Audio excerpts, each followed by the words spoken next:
ఓం నమ శివాయ. ఈరోజైతే కృతికా నక్షత్రం,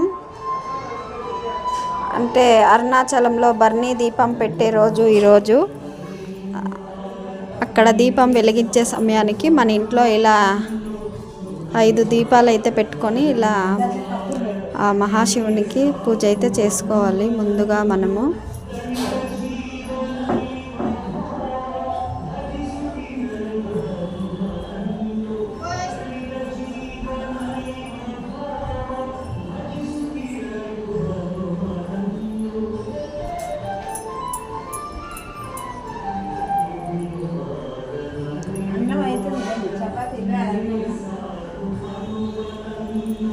ఎన్నో జన్మల పుణ్యం ఉంటే కానీ మనం అరుణాచలం వెళ్ళలేము. ఈ రోజున అంటే భరణీ దీపం పెట్టే ముందు రోజున సబ్స్క్రైబ్